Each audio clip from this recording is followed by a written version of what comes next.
எல்லோருக்கும் வணக்கம்.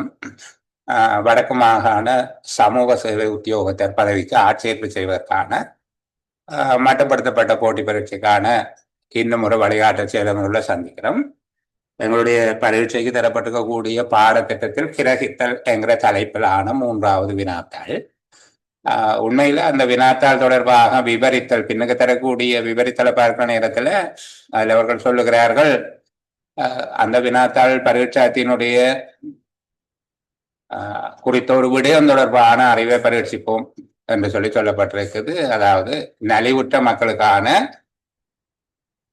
சமூக பாதுகாப்பு மற்றும் நலனோன்பு நடவடிக்கைகள் தொடர்பான அறிவு பரிசீலிக்கப்படும் என்று சொல்லுகிறார்கள். அதன் மூலமாக வெளிப்படுத்துவது அந்த விடயங்கள் சார்ந்த கட்டுரைகள் அல்லது கட்டமைக்கப்பட்ட வினாக்களாக இருக்குமா என்கிற ஒரு சிந்தனையை கொடுத்தாலும், கிரகித்தல் என்பது வேறு ஒரு பொருள் தருவதாக இருப்பதால நாங்கள் சில கிரகித்தல் நுட்பங்களை அடுத்து வருகிற 2 செயலமர்வுகள் இன்றும் அடுத்து வரும் ஒரு செயலமர்வுலையும் ஓரளவு ஆழமாக நுணுக்கமாக கற்றுக்கொள்வோம். அந்த திறன்கள் இந்த பரீட்சையில சில வேளை இவ்வாறான வினாக்கள் வராவிட்டாலும் எங்களுக்கு காலமெல்லாம் அது பயன்படும். நாங்கள் சேவையில ஒரு ஆவணத்தை கருத்தூன்றி வாசிக்கவும், அதனுடைய பொருளை எந்த விதமான திரிவும் இல்லாமல் அது பேசுகிற விடயம் எதுவோ அதை அப்படியே பொருள்கோடல் செய்வதற்கும் இன்னொருவருக்கு அதை சாராம்சப்படுத்தி கூறுவதற்குமான திறன் எங்களுக்கு வாய்க்கும். அப்ப நாங்கள் அதை கற்றுக்கொள்வதில் தடை ஒன்றும் கிடையாது. மற்றது சரியாக எழுதுகிற முறைமையையும் கொண்டு வந்து சேர்க்கும். மிகப்பெரிய பதவிகளில் இருப்பவர்கள் கூட, பொருளியலாளர்கள் கூட சில வேளைகளில் அவர்களுடைய அறிக்கை எழுதல்ல இருபொருள் படுகின்ற மயக்கம் தரக்கூடிய உரைநடைகளை பயன்படுத்துகிறது நாங்கள் பார்க்கிறோம். உதாரணத்துக்கு நான் ஒன்று சொல்லுகிறேன். அத்தியாவசியமற்ற இறக்குமதிகள் மீதான கட்டுப்பாடு. அத்தியாவசியமற்ற இறக்குமதிகள் மீதான கட்டுப்பாடு என்று சொல்லுகிற போது இதனுடைய பொருள் என்ன? அத்தியாவசியமற்ற இறக்குமதிகள் மீதான கட்டுப்பாடு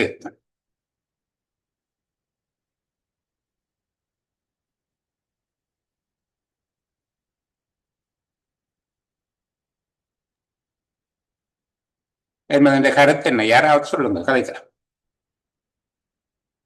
சரி, நான் இதை வாசிக்கிற போது இந்த அறிக்கையை 2 வகையான பொருள் கோடல் செய்யப்பட்டது. தீசன் இதை சொல்ல வாரீங்க, சொல்லுங்க. அத்தியாவசியமற்ற பொருட்களை இறக்குமதி செய்யறத கட்டுப்படுத்தாது, அதை தேவையில்லைன்னா அதை குறைக்கிறது, அந்த பாவனை குறைக்கிறது. சில வேளைகள்ல அது இறக்குமதிகளுக்கான கட்டுப்பாடு என்கிற வார்த்தையினுடைய அடைமொழியாக அத்தியாவசியமற்றது என்பது கருதப்பட்ட இன்னொரு பொருளையும் அது தரும். இறக்குமதிகளுக்கான கட்டுப்பாடு என்கிறது ஒரு தேவையில்லாத வேலை என்கிற பொருளையும் அது தரும். விளங்குதா சொல்றது? நீங்க சொன்ன பொருள்ல தான் அது பயன்படுத்தப்பட்டது. அத்தியாவசியமற்ற இறக்குமதிகளுக்கான கட்டுப்பாடு என்கிற போது இறக்குமதிகளுக்கான கட்டுப்பாடு என்கிற விடயம் ஒரு அத்தியாவசியமற்றது, தேவையில்லாத வேலை என்பதாகவும் அது பொருள் கூட செய்யப்படலாம். 2வது, அத்தியாவசிய பொருட்கள் தவிர்ந்த ஏனைய பொருட்களினுடைய இறக்குமதிக்கு விதிக்கப்பட்ட கட்டுப்பாடு என்கிற பொருளையும் அது தரலாம். உண்மையில அது 2வது பொருள் தான் அங்க அவர்கள் கருத்தில் கொண்ட பொருள். அது அத்தியாவசிய பொருட்கள் தவிர்ந்த ஏனைய பொருட்களின் இறக்குமதி மீதான கட்டுப்பாடு. அந்த நேரம் மஞ்சள், உளுந்து போன்றவை எல்லாம் அத்தியாவசியமற்ற பொருட்களாக கருதப்பட்டது. நாங்கள் அந்த விடயங்களுக்கு எல்லாம் வரிசையில் இருந்தன. உளுந்து, மஞ்சள் இப்படியாக இருந்தது. அப்ப இது போல அந்த எழுத்தை நாங்கள் எழுதுகிற வேளைகள்ல இருபொருள் தராமல் அல்லது மயக்கம் தராமல் எழுதுகிற வெள்ளமே எங்களுக்கு கட்டுரை எழுதுவதில், இந்த கட்டமைக்கப்பட்ட வினாக்களுக்கு முடி எழுதுறதுல ஒரு திறனாக இருக்கும். அந்த திறன் மிக முக்கியம். அந்த குழப்பம் வரக்கூடாது. அவர் வாசிக்கிறவர் வேறு மாதிரியாக பொருள் கொள்ளக்கூடாது. இப்ப நாங்கள் சரி இதுல இருக்கிற விடைகளை பார்ப்போம். இதுல ஒரு 4 வகையான வினாக்கள் இந்த வினாத்தாள்ல போட்டிருக்கிறேன். இந்த செயலமர்வு முடிஞ்ச பிறகு நான் உங்களுக்கு பகிர்ந்து விடுகிறேன். மிகுதி வினாக்களை நாங்கள் அடுத்த செயலமர்வு செய்கிற போது நீங்கள் செய்து பார்த்து கொண்டு வர்றதுக்கு வசதியாக இருக்கும். சரி, இதுல 1வது வினா வகை சொல்லப்பட்டது. தரப்பட்டுள்ள ஒவ்வொரு உரைப்பகுதியினதும் பிரதான கருத்தினை ஒரு சிறு வாக்கியத்தில் எழுதவும். கீழே தரப்பட்டுள்ள ஒவ்வொரு உரைப்பகுதியினதும் பிரதான கருத்தினை ஒரு சிறு வாக்கியத்தில் எழுதவும். அப்போ ஒரு உரைப்பகுதி தொடர்பான பிரதான கருத்தை கண்டுபிடிக்கிறதுல எங்களுக்குரிய வல்லமையை நாங்கள் மதிப்பீடு செய்ய போகிறோம். இப்படி ஒரு வினா வரமாக இருந்தால் பெரும்பாலும் ஒரு கேள்விக்கு 3 புள்ளிகளை கொடுக்கிறதுக்கு வாய்ப்பு இருக்கு. சரி, பார்ப்போம். முதலாவது பந்திய வாசிப்பம். இந்தியா ஒரு மிகப்பெரிய நாடு. நூற்றுக்கணக்கான இனங்கள், இனக்குழுக்களையும் மொழிகளையும் பண்பாடுகளையும் தன்னகத்தை அடக்கியது. இந்தியாவின் இசை வடிவங்களுள் பல தொன்மையான வரலாற்றை கொண்டவை. நூற்றாண்டுகளின் ஊடாக சீர் செய்யப்பட்டு வளமான முதிர்ந்த நிலையில் உள்ளவை. உலகம் முழுவதிலும் அறியப்பட்டவை. இவற்றை விட ஏராளமான கிராமிய உள்ளூர் இசை மரபுகள் அந்தந்த பிரதேசத்து சமூக, பொருளாதார, ஆன்மீக தேவைகளோடு இணைந்து பயிலப்பட்டு வருவனவாக உள்ளன. திரும்பவும் ஒரு தடவை வாசிக்கிறேன். என்னோட சேர்ந்து நீங்களும் அப்படியே ஃபாலோ பண்ணி வாங்க. சத்தமா வாசிக்க தேவையில்லை, நீங்களும் தொடர்ந்து வாங்கப்பா. இந்தியா ஒரு மிகப்பெரிய நாடு. நூற்றுக்கணக்கான இனங்கள், இனக்குழுக்களையும் மொழிகளையும் பண்பாடுகளையும் தன்னகத்தை அடக்கியவை. இந்தியாவின் இசை வடிவங்களுள் பல தொன்மையான வரலாற்றை கொண்டவை. நூற்றாண்டுகளின் ஊடாக சீர் செய்யப்பட்டு வளமான முதிர்ந்த நிலையில் உள்ளது. உலகம் முழுவதிலும் அறியப்பட்டவை. இவற்றை விட ஏராளமான கிராமிய உள்ளூர் இசை மரபுகள் அந்தந்த பிரதேசத்து சமூக, பொருளாதார, ஆன்மீக தேவைகளோடு இணைந்து பயிலப்பட்டு வருவனவாக உள்ளன. சரி, இப்ப நாங்கள் சாராம்சத்துக்குள்ள போக போறது இல்லை. இந்த உரைப்பகுதி தொடர்பான ஒரு பகுப்பாய்வுக்கு போகும். நான் கேட்கிறார்கள், முடிஞ்சால் பதில் சொல்லு.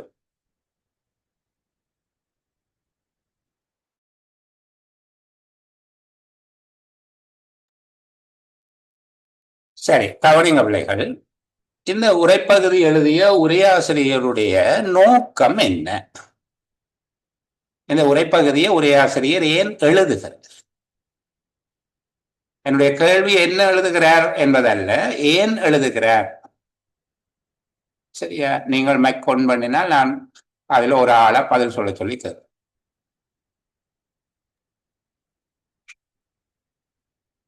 சரி, திரும்பவும் தீசன் தான், சொல்லுங்க. ஏன் எழுதுகிறார்? இதுல வந்து இந்தியாண்ட அந்த இசைன்ற இசை என்ன சொல்றது, சொல்லுங்க, அவருடைய நோக்கம் என்ன?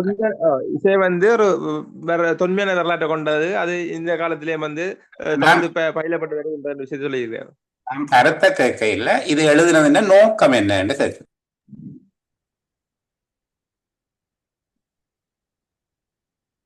புனிதா கதை. இந்தியாவின் கலாச்சாரத்தை சொல்லி இருக்கிறேன். திருப்பி சொல்லுங்க. இந்தியாவின் கலாச்சாரத்தை சொல்லி இருக்கிறேன். இந்தியாவினுடைய கலாச்சாரத்தை பேசுவது, இந்தியாவினுடைய கலாச்சாரத்தை பற்றி சொல்லுவது.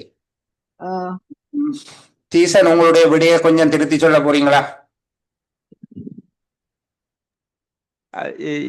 சார், அது இந்தியாண்ட இசைய வெளிக்காட்டுறதுக்காக தான் எழுதியிருக்கிறார். இசைண்ட சிறப்பியல் பகுதியில பாருங்க, வெளிக்காட்டுறதுக்காக. இந்த உரைப்பகுதியில பாருங்க. இந்தியா ஒரு மிகப்பெரிய நாடு.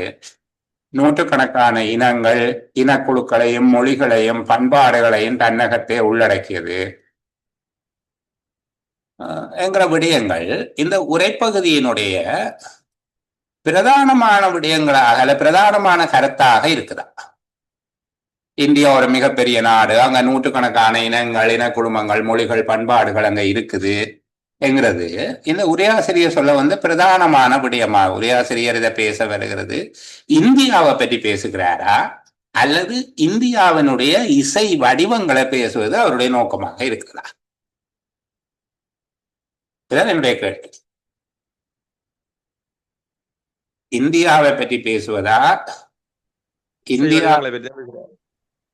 இந்தியாவினுடைய இசை வடிவங்களை இசை பற்றி. வடி இசை வடிவங்களை பற்றி. ஓகே, சிவா சொல்லுங்கம்மா.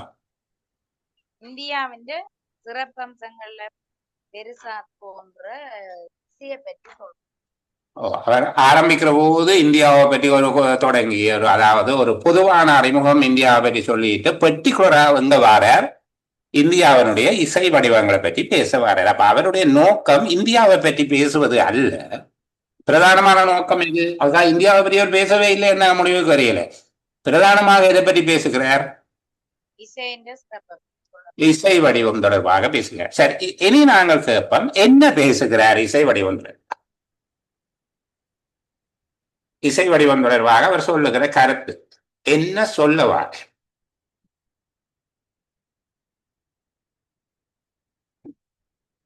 யாராவது பதில் சொல்லுகிற வரைக்கும் நான் பார்த்து கொண்டிருப்பேன். எனக்கு இல்லை தானே படிப்பு, உங்களுக்கு தான். சரியா? அப்போ நீங்கள் சொல்லாவிட்டால் நான் சோதனை எழுதுறேன், நீங்க தான் சோதனை எழுத போறீங்க. சியாவுல் ஹக், நீங்க கதைங்க. ரொம்ப அமைதியா கரநாள் இருக்கிறீங்க.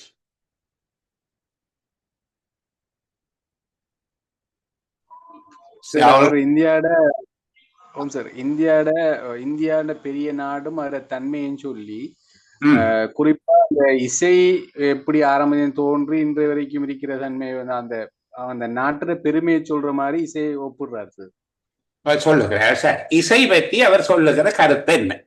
இசை பற்றி பிரதானமாக அவர் என்ன கருத்து சொல்லுகிறார்? அப்ப இங்க இந்தியாவை பற்றியும் இந்தியாவுடைய இசையை பற்றியும் கதைக்கிறார் என்ற போது நாங்க அடுத்ததா பார்க்கிறோம். அவருடைய பிரதான இலக்கு இசையாகத்தான் இருக்குது. இசையை பற்றி பேசுகிறார். இசையை பற்றி அவர் என்ன சொல்லுகிறார்?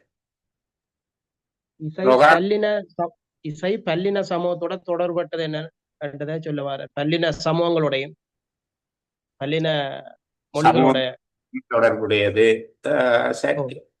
சரி, அது இருக்கிற ஒரு கருத்து தான். பிரதானமான கருத்து இதுக்குள்ள வேறு ஒரு விடயம் இருக்குது. ரோகான் கண்டுபிடிப்போமா? உலகளாவிய ரீதியில எல்லாராலையும் அறியப்பட்டான்னு சொல்ல வர. திருப்பி சொல்லுங்க வினோஜா. இந்தியாண்ட இசை வடிவம் பிரசித்தி, உலகத்துல பிரசித்தி பெற்றதுன்னு சொல்ல வர. எல்லாராலையும் உலகத்துல அறியப்பட்டது. இந்தியாவினுடைய இசை வடிவம் தொடர்பாக எல்லாராலும் அறியப்பட்டது, தொன்மை வாய்ந்ததுங்கிற கருத்து சொல்லுகிறார். சரி, இந்த சொல்லுங்க.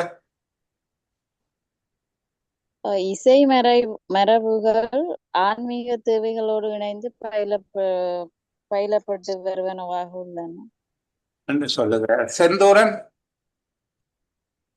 இசை இந்தியாவில தோற்றம் பெற்றது. இசை இந்தியாவில தோற்றம் பெற்றது என்று சொல்லுகிறார். சந்திரமதி. காலத்துக்கு ஏற்றவாறு அது சீரமைக்கப்பட்டிருக்குன்னு சொல்லுங்க. இசை காலத்துக்கு ஏற்றபடி திருத்தம் செய்யப்பட்டு கொண்டு வந்திருக்குது என்பதை அவர் பேசுகிற பிரதானமான கருத்து. சிவா சொல்லுங்க. அந்தந்த பிரதேசத்தின் சமூக பொருளாதார ஆன்மீக தேவைகளோட அந்த இசை இணைந்து பயிலப்பட்டு வருகிறது என்று சொல்லுகிறேன். சரி, எனக்கு நீங்கள் ஓரளவுக்கு கிட்டிய விடைகளோடு இருந்தாலும் இந்த உரைப்பகுதியினுடைய பிரதானமான பொருளை புரிந்து கொள்வதில் பெரிய அளவுக்கு வெற்றி பெற இல்லை என்றுதான் நான் கருதுகிறேன். நல்லது, நாங்கள் கிரகித்தல் இசைகள் பயிலப்பட வேண்டும் என்ற தேவையை பற்றி திரும்ப சொல்லுங்க. போ இல்ல வளர்ச்சியடைந்த இசைகள் உள்ள போதும் கிராமிய இசைகள் தற்பொழுதும் அது பயிலப்பட்டு வருகின்றன என்று சொல்லி சரி, பாப்போம். சரிதானே? இப்ப வெவ்வேறு ஆக்கள் பேசி இருக்கிறீங்க. லோகா எதை சொல்ல வாரீங்க கதைப்பா? சரி, அந்த இந்தியாவில இசையதான் அந்த எல்லா மக்களையும் ஒன்றிணைக்கிறது. எல்லா மொழி பேசுறதா இருக்கட்டும், எல்லாத்தையும் அந்த இசையாலும். அந்த பொருளை நீங்க எதுல இருந்து, எந்த வசனத்துல இருந்து எடுக்கிறீங்க? இந்தியாவில் இசை இந்திய மக்களை ஒன்றிணைக்கிறதுங்கிற விடயத்தை எந்த வசனத்துல இருந்து கண்டுபிடிக்கிறீங்க? இனங்கள், இனக்குழுக்களையும் மொழிகளையும் பண்பாடுகளையும் தருதல் அவ்வளத்தையும் இணைக்கிறது இந்த இசை சம்பந்தமானது. சரி, அப்போ நீங்கள் சொன்ன விடைகள், இப்ப நான் சொன்னதானே முதல்ல நாங்கள் கிரகித்தல் என்பதை எப்படி புரிந்து கொள்ளுகிறோம்? ஒருவர் எங்களுக்கு சொல்லுகிற விடயத்தை நாங்கள் அவர் நினைத்த விதமாகவே நாங்கள் புரிந்து கொண்டோமா என்பதை சரி பார்க்கிறது தான் கிரகித்தல். சரிதானே? இப்ப இங்க உரையாசிரியர் சொல்ல வருகிற செய்தியை திரும்பவும் ஒரு தடவை நானும் நீங்களும் சேர்ந்து வாசிப்போம். அதனுடைய ஆழம் எவ்வளவு தூரத்துக்கு எங்களுக்கு விளங்கி இருக்கின்றதை பார்ப்போம். இந்தியா ஒரு மிகப்பெரிய நாடு. நூற்றுக்கணக்கான இனங்கள், இனக்குழுக்களையும் மொழிகளையும் பண்பாடுகளையும் தன்னகத்தே அடக்கியது என்று சொல்லுது. இந்த விடயம் ஒரு தனியான விடயம். சரி, தனியா இதை சொல்லி இருக்கிறார் அப்படின்னா, இந்தியா நிறைய மக்களையும் மொழிகளையும் கொண்டதா ஒரு பெரிய நாடாக இருக்குது. ஒரு மிகப்பெரிய நாடு இந்தியா. சரிதானே? நூற்றுக்கணக்கான இனங்களை, இனக்குழுக்களை, அதே போல மொழிகள் பண்பாடுகளை தனக்குள்ள கொண்டிருக்குது. இப்ப சுருக்கமாக சொன்னா பல்லின சமூகங்கள் கொண்ட பெரிய ஒரு நாடு இந்தியா. சரிதானே? அதன் இசை வடிவங்களுள் பல தொன்மையான வரலாற்றை கொண்டவை. அந்த சொல்லப்படுகிற, அதாவது ஒரு புகழ் பெற்ற இந்தியா அல்லது பல்லின சமூகங்கள் உள்ளடக்கிய பெரிய நாடான இந்தியாவின், அப்ப இங்க பகைகள் அதெல்லாம் அடைமொழியாகத்தான் நாங்கள் கருதணும். இந்தியாவை பற்றிய ஒரு விவரித்தல், நாங்கள் சுருக்கத்துக்கு போகைகளில் விவரித்தல்கள் அவசியம் இல்லை. இந்தியாவின் இசை வடிவங்களுள் பல தொன்மையான வரலாற்றை கொண்டவை. இந்தியாவினுடைய இசை வடிவங்கள்ல பல இசை வடிவங்கள் தொன்மையான வரலாற்றை கொண்டவை. நூற்றாண்டுகளின் ஊடாக சீர் செய்யப்பட்டு, பல நூற்றாண்டுகளாக அதுல திருத்தங்கள் செய்து வளமான முதிர்ந்த நிலையில் உள்ளவை. முதிர்ந்த நிலையில் உள்ள ஒரு மெச்சூரிட்டி ஆனது, வளமான முதிர்ந்த நிலையில் உள்ளவை. உலகம் முழுவதிலும் அறியப்பட்டவை. உலகம் முழுவதிலும் அறியப்பட்டவை. இப்போ இந்த இடத்துல நான் ஒரு கோட்டை இந்தியாவின் இசை வடிவங்களுள் பல தொன்மையான வரலாற்றை கொண்டவை, நூற்றாண்டுகளின் ஊடாக சீர் செய்யப்பட்டு வளமான முதிர்ந்த நிலையில் உள்ளவை, உலகம் முழுவதிலும் அறியப்பட்டவை. இதனுடைய கருத்து என்ன? இந்த நான் இரண்டாவதாக அடையாளப்படுத்தி இருக்கிற இந்த ரெண்டு சிவப்பு கோடுகளுக்கும் இடையில இருக்கக்கூடிய இதனுடைய கருத்து என்ன? இப்ப கொஞ்சம் ஆழமாக பாருங்க. இந்தியாவினுடைய பல இசை வடிவங்கள் எப்படியானவை?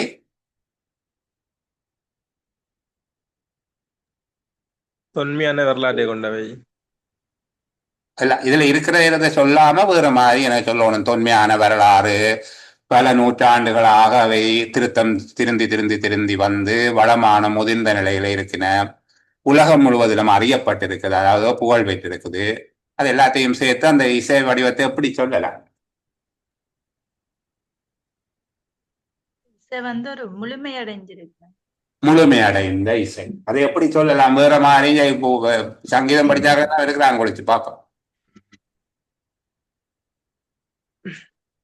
டீசன் சொல்லுங்க, என்ன அது? என்ன இசை?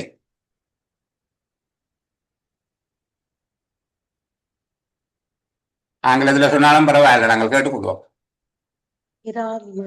சோபிதா, கிராமியத்தோட தொடர்பட்ட கிராமிய இசை. விளங்கல?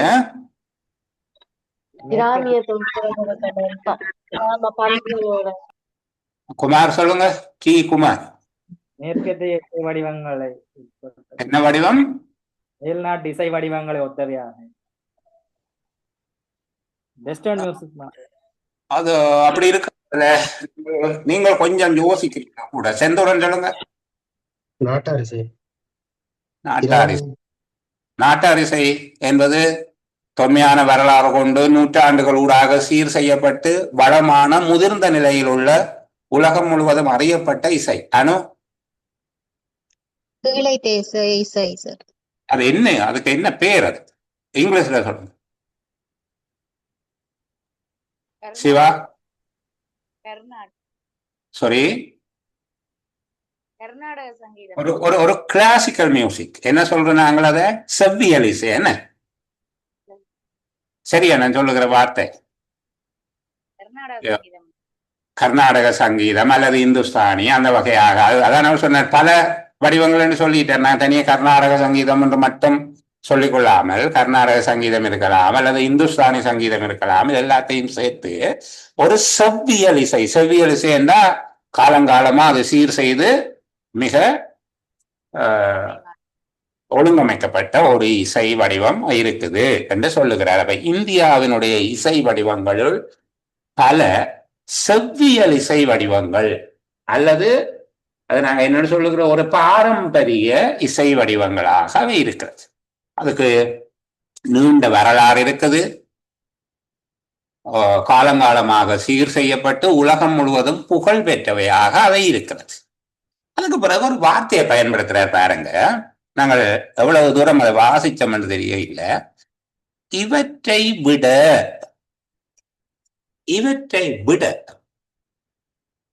என்கிறது வேற ஒரு இடத்துக்கு எங்களை கூட்டிக் கொண்டு போகிறார். இதுகளை விட ஏராளமான கிராமிய உள்ளூர் இசை மரபுகள்,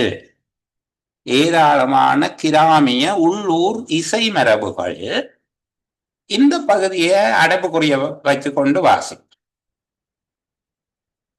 இவற்றை விட ஏராளமான கிராமிய உள்ளூர் இசை மரபுகள் பயிலப்பட்டு வருவனவாக உள்ளன.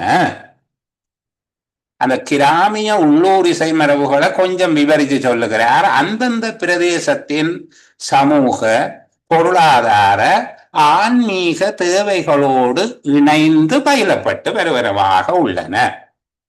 உதாரணத்துக்கு சமூக தேவை என்று சொல்லுகிறது. சில வேளை அருவி வட்டம் பாடலாக இருக்கலாம், அல்லது வலை இழுக்கிற பாடலாக இருக்கலாம். என்ன இந்த மாதிரியாக அது சமூகத்துக்காகவே இருக்கக்கூடியது, பொருளாதாரத்தோடு சம்பந்தப்பட்டது. ஆன்மீக தேவைகளோடு பஜனைகள், தேவாரங்கள், பன்னிசை, சரிதானே. சில சமூகத்தில் ஒப்பாரி, தாலாட்டு, இந்த மாதிரியாக அந்தத்தின் சமூகத்தின் தேவையில சமூகத்தில் இருக்கக்கூடிய தேவைகள், பொருளாதார ரீதியான தேவைகள், சமய தேவைகளோடு இணைந்து, அது ஒரு முக்கியமான கருத்து அல்ல. அதாவது இவற்றை விட ஏராளமான கிராமிய உள்ளூர் இசை மரபுகளும் பயிலப்பட்டு வருகின்றன. சரியா? அதை விளங்கப்படுத்துகிற போது அவர் சொல்லுகிறார், அந்தந்த பிரதேசத்து சமூக, பொருளாதார, ஆன்மீக தேவைகளோடு இணைந்து பயிலப்பட்டு வருவனவாக உள்ளன. நாங்கள் வாசிக்கிற போது பெரிய அளவில் அதில் சிக்கப்பட தேவையில்லை. சில பேர் அதுவே ஒரு பிரதான விடயமாக எடுத்து சொன்னவர்கள் உண்டு. சரியா?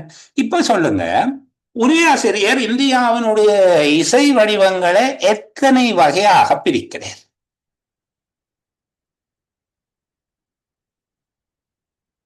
இந்தியாவினுடைய இசை வடிவங்களை எத்தனை வகைப்பாட்டுக்குள்ள கொண்டு வருகிறார்? ஒரு கிளாசிபிகேஷன் ஒன்று செய்கிறார், வகுப்பாக்கம் ஒன்று செய்கிறார். குமார் 2 வகையாக கொண்டு வர்றார். என்னென்ன வகை? பாரம்பரிய இசை வடிவங்கள், கிராமிய இசை வடிவங்கள். பாரம்பரிய உள்ளூர் கிராமிய இசை மரபுகள் அல்ல கிராமிய உள்ளூர் இசை மரபுகள் எனவும் 2 வகையான இசை மரபுகள் இருப்பதை உரையாசிரியர் சொல்ல வாரேன். என்ன அப்ப உரையாசிரியர் பேச வருகிற செய்தி என்ன? இங்க பிரதானமாக இந்த உரைப்பகுதியில உரையாசிரியர் பேச வருகிற பிரதானமான செய்தி என்ன? கிராமிய இசைகள் பற்றிய சொல்லுங்க. கிராமிய இசைகளும் அந்த இசையும் அவரை காணையில் அவர் எங்கேயோ போயிட்டேன். சரி, சந்திரமதி, தீசன். ஓகே, தீசன் வந்துட்டார், சொல்லுங்க. பாரம்பரிய இசை மரபுகள் இருந்தாலும் கிராமிய உள்ளூர் இசை மரபுகள் பயிலப்பட்டு வருதுன்னு சொல்றாரு. பயிலப்பட்டு வருகிறேன், அதை பிராக்டிஸ் பண்றாங்க, இல்லை பாடிக்கொண்டிருக்கிறாங்க. அதை சொல்லுகிறேன், இவற்றை விட என்று சொல்லுகிற போது அப்போ எத்தனை வகையானது இருக்கிறது அவர் சொல்ல வாரார்? 2 வகையான இசை மரபுகள் அங்க இருப்பதை சொல்லுகிறார். ஒன்று பாரம்பரிய இசை வடிவங்களும், உள்ளூர் இசை வடிவங்கள் என 2 வகையான இசை வடிவங்கள் இந்தியாவில் இருக்கிறது என்பதை சொல்லுவதுதான் இந்த உரைப்பகுதியின் பிரதானமான கருத்து. எங்களுக்கு முதல் தரம் வாசிக்க அந்த கருத்து விளங்கினப்போ நீங்கள் உங்களை கேட்டுக்கொள்ளுங்க. வினோஜா சொல்லுங்க. முதல் வாசிக்கவே விளங்கல சார். முதல் வாசிக்கைக்குள்ள இப்படி ஒரு கருத்து இருக்கிறதே நாங்கள் யோசிக்கிறோம். நாங்கள் என்ன யோசிக்கிறோம்? இசை என்பது சமூக பொருளாதார ஆன்மீக தேவைகளோடு இணைந்து பயிலப்பட வேண்டும் என்பதைத்தான் உடைய ஆசிரியர் சொல்ல வாரார். அல்லது இசை வடிவங்கள் என்பது தொன்மையான வரலாறு கொண்டு புகழ் பெற்றவை என்பதைத்தான் உடைய ஆசிரியர் சொல்ல வருகிறார் என்பது போல. உண்மையில உடைய ஆசிரியருடைய பிரதானமான எண்ண ஓட்டம், இது எழுதியவருடைய எண்ண ஓட்டம், இங்க இந்தியாவில் இரு வகையான இசை வடிவங்கள் உண்டு என்பதை சொல்லுவதுதான் நோக்கம். சரிதானே? இந்த உரைப்பகுதி எழுதிய உரையாசிரியருடைய பிரதானமான கருத்து என்பது இந்தியா ஒரு பெரிய நாடண்டோ, அங்க பல இனக்குழுமங்கள். அவர் அதை ஏன் சொல்ல வராருன்றா, இந்தியாவில் பல நூற்றுக்கணக்கான இசை வடிவங்கள் இருக்கிறதுக்கு வாய்ப்பு இருக்குது. ஏனென்றா ஒரு பெண்ணும் பெரிய நாடு, நூற்றுக்கணக்கான இனங்கள், இனக்குழுக்கள், பண்பாடுகள், மொழிகள் என்று சொல்லி நிறைய இருக்குது. அப்ப அங்க நிறைய இசை வடிவங்கள் இருக்கும். அப்படி இருக்கக்கூடிய நாட்டுல நிறைய இசை வடிவங்கள் இருக்கும். அப்படி இருக்கக்கூடிய இசை வடிவங்களை உரையாசிரியர் 2 வகையாக வகைப்படுத்தக்கூடியதாக இருக்கிறது என்று சொல்லுகிறார். எப்படி சொல்லுகிறாருன்னா, அதுல இந்தியாவில் இருக்கக்கூடிய இசை வடிவங்களை நீங்க பாத்தீங்கன்னா, அதுல பல இசை வடிவங்கள் தொன்மையான வரலாறு கொண்டு, அவற்றுக்கு ஒரு நீண்ட பல ஆயிரக்கணக்கான வருஷ வரலாறு இருக்குது. பல நூற்றாண்டுகளாக அது என்ன செய்திருக்கிறோம், சீர் செய்து மேலும் சீர்படுத்திய இம்ப்ரூவ்மெண்ட், மேலும் சீர் செய்து வளமான முதிர்ந்த நிலையில் இருக்குது. அப்படி முத்தி கனிஞ்சு உலகமே கொண்டாடுகிற மாதிரி, உலகம் முழுவதிலும் அறியப்பட்ட, உலகமே கொண்டாடுகிற வடிவமாக இருக்கு. இப்ப முதல் சிவா சொன்ன மாதிரி என்ன, கர்நாடக சங்கீதம், இந்துஸ்தானி சங்கீதம் அப்படி என்று உலகமே அறிஞ்சு வச்சிருக்கிற மிகச்சிறந்த இசை வடிவங்கள் இருக்குது. அப்ப எல்லாத்தையும் அவர் என்ன சொல்லுகிறார், ஒரு பாரம்பரிய புகழ்மிக்க ஒரு கிளாசிக்கல் மியூசிக் அங்க இருக்குது ஒரு வகை. அதுக்கு பிறகு இவற்றை விட, இப்படி சொற்கள்ல கவனமா இருக்கணும், ஆனால் இவற்றை விட இந்த மாதிரியான வரையக்கள்ல நாங்கள் டக்குன்னு டேர்ன் ஆகணும். இவற்றை விட ஏராளமான கிராமிய உள்ளூர் இசை மரபுகள் அந்தந்த பிரதேசத்தின் சமூக பொருளாதார ஆன்மீக தேவைகளோடு இணைந்து பயிலப்பட்டு வருவனவாக உள்ளன. உண்மையா அவர் சொன்னது, இவற்றை விட ஏராளமான கிராமிய உள்ளூர் இசை மரபுகளும் இருக்கு. அந்த இசை மரபுகள் அந்தந்த பிரதேசத்தில தேவைக்கேற்ற மாதிரி இருந்து கொண்டு இருக்குது என்று சொல்லுகிறேன். அப்ப இவற்றை விட ஏராளமான கிராமிய உள்ளூர் இசை மரபுகள் என்று சொல்லுகிற போது, அப்ப மேல சொல்லப்பட்டது இந்த கிராமிய இசை மரபுகள் அல்ல. சரிதானே? அது காலங்காலமாக மேன்மை பெற்ற ஒரு உயர்தரத்திலான இசை வடிவங்களாக அவை இருக்கிறது என்பதை சொல்லுகிறேன். இப்ப பாருங்க, உண்மையில நாங்கள் நினைக்கிறதுக்கும் உரையாசிரியர் நினைக்கிறதுக்கும் இடையில ஒரு மிகப்பெரிய விலகல் ஒன்று இருக்கு. அவர் என்னமோ சொல்ல, நாங்கள் வேறு ஒன்றை சொல்லுகிறோம். இந்த பந்தியை ஒரு ஆளுங்கிட்ட தந்துட்டு வாசிச்சு போட்டு இதுல இருக்கிற எனக்கு இது ஒன்றும் விளங்க இல்லை பிள்ளை, எனக்கு விளங்குற மாதிரி சொல்லு என்று கேட்டால், உண்மையில நாங்கள் அதுல இல்லாத கருத்துக்கள் எல்லாவற்றையும் சொல்லுகிறோம். எனக்கு யாரோ ஒரு சகோதரி சொன்னாங்க, இங்க இசைதான் இந்திய மக்களை ஒன்றுபடுத்துகிறது என்று சொல்லி இருக்கண்டு. எனக்கு இதுக்குள்ள அப்படி ஒரு பொருளை கண்டுபிடிக்க முடியல. நான் கேள்வி பண்றதாக நினைக்க வேண்டாம் பிள்ளைகள், நாங்கள் பழகிறதுக்காக படிக்கிறோம். இதுல யாருமே தேர்ச்சி பெற்றவர்கள் அல்ல, நான் உட்பட. நானும் நீங்களும் சேர்ந்து படிக்கிறோம். இப்ப தயவு செய்து நான் உங்களை கேள்வி பண்ணுகிறேன் அப்படின்னு நினைச்சு கதைக்காம விட வேண்டாம். சரியா? ஆனா நீங்க சொன்ன விடைகளை ஒப்பீடு செய்து, இப்ப எல்லாரும் கேட்டுக்கொண்டு நான் இருந்தாங்க ஒவ்வொருத்தரும் சொல்லுகிற விடைகள், அந்த விடைகளுக்கும் உண்மையான விடைக்கும் இடையில இருக்கிற விலகலை பாருங்க. இதுக்குள்ள நிறைய கேள்வி கேட்கலாம். சரிதானே? உரையாசிரியர் எத்தனை வகையான இசை மரபுகளை இங்கு சுட்டு காட்டுகிறார் என்று கேட்டிருந்தால், எங்களுடைய விடைகள் இப்ப சரியா இருக்கும், முதல் சரியா இருந்திருக்குமா என்று பார்க்கவும் 4 கூற்று தரலாம். சில வேளையில இங்க உரையாசிரியர் கூறும் பிரதானமான செய்தி என்று சொல்லி போட்டு ஒரு கூட்டு தந்தால், இந்திய இசை வடிவங்களை 2 வகைப்படுத்தலாம் என்கிற ஒரு கூற்று அதுக்கு இருந்தால், அந்த கூற்றை தவிர மிச்ச எல்லாத்துக்குமே நீங்கள் அடையாளமிட்டிருப்பீங்க. 3 கூற்று தந்திருப்பார். சில வேளை இந்தியா பல்லின சமூக மொழி பண்பாடு கொண்ட பெரியதொரு தேசம், இந்தியாவின் இசை வடிவங்கள் தொன்மையும் உலக புகழும் கொண்டவை, இந்தியாவில் உள்ளூர் கிராமிய இசை மரபுகளும் காணப்படுகின்றன. தந்திருந்தா மூன்றும் சரியாத்தானே இருக்கு. நான்காவது, இந்தியாவில் இருவகை இசை வடிவங்கள் உண்டு. இதை மட்டும் நாங்கள் சில வேளையில விடையாக எடுத்திருக்க மாட்டோம். மற்ற மூன்றுல எல்லாமே சரியாத்தானே கிடக்குது. எதுக்கும் இந்தியாவை பற்றி சொல்றதுதான் நாங்க முழுமையா இருக்கேன்னா அதுக்குரிய அந்த மூன்றுமே பிழையான விடை. அது முழுமையானதல்ல. பிழையான விடை என்றது இந்த உரைப்பகுதியில் அந்த பொருள் இல்லையாண்டா இருக்குது. ஆனால் உரைப்பகுதியில பிரதான பொருள் அது அல்ல. இந்த பிரதானமான பொருள் இந்திய இசை வடிவங்களை இரு வகைப்படுத்தலாம் என்பதுதான் பிரதானமான பொருளாக இருக்கு. சரி, நாங்கள் எங்களுடைய வாசிக்கிற விளங்கிக் கொள்ளுகிற வடிவத்தை கொஞ்சம் மாற்றிக்கொள்ள வேணும் என்பதற்காகத்தான் இவ்வளவு தூரம் கஷ்டப்பட்டு கதைச்சு கொண்டிருக்கிறேன். சரிதானே? அப்போ எனக்கு தெரியும் உங்களுக்கு தெரியாது என்று சொல்வது என்னுடைய நோக்கம் அல்ல. இது உண்மையில கடினமான பாடம். கிரகித்தல்ங்கிறது கடினமானது. ஆனால் அது மொழி அல்ல. அதை சாதாரணமா நீங்கள் தமிழ் மொழியும் இலக்கியமும் என்பதாக எடுத்துக்கொள்ள கூடாது. எடுத்தீங்கன்னா கஷ்டம். அதை விளங்கிக் கொள்வது கடினமாக இருக்கும். சரி, அடுத்த இந்த பகுதிக்குள்ள போகும். இரண்டாவது பகுதிக்குள்ள இதே போல ஏற்கனவே கதைச்சது போல உங்களுடைய ஒத்துழைப்பை அதிகம் எதிர்பார்க்கிறேன். நீங்க நிறைய கதைங்க எல்லாம் சொல்லுங்க. ஒரு பிரச்சனையும் இல்லை. நாங்கள் பிளவிட்டு படிச்சு முயன்று தவறி கற்றல் என்று சொல்லி ஒரு படிக்கிற மெதேட் இருக்கு. சரிதானே? பிளவிட்டு படிச்சு பிறகு நாங்க சரியான மெதேட்டுக்கு போகுது. அது ஒரு கல்வி உளவியல்ல இருக்கிற ஒரு கோட்பாடு. முயன்று தவறி கற்றல். ரைவன்றது பிளவிலையா விட சொல்றது, பிறகு சரியான விடைக்கு போகிறதுக்கு நாங்க பழகிடுவோம். அப்படி சரி. COVID-19 நோய் தொற்றுடன் தொடர்பான பயணம் மீதான கட்டுப்பாடுகள் மற்றும் பௌதீக இடைவெளி தேவைப்பாடுகள் என்பவற்றின் காரணமாக பெரும்பாலான வேலைத்தளங்களினாலும் கல்வி நிறுவனங்களினாலும் பின்பற்றப்பட்ட, குறிப்பாக வீட்டிலிருந்து பணியாற்றுதல், வீட்டிலிருந்து கல்வி பயிலுதல் என்பவற்றின் கீழ் தொலைத்தொடர்பூட்டல் உட்கட்டமைப்பு இன்றியமையாத வகைவாகத்தினை ஆற்றியமையினால் தொலைத்தொடர்பூட்டல் நடவடிக்கைகள் 2019 பதிவு செய்யப்பட்ட 7.2% கொண்ட வளர்ச்சியை விட 2020 15.4% கொண்ட உயர்ந்த வளர்ச்சியை கொண்டிருந்தது. திரும்பவும் வாசிப்போம்.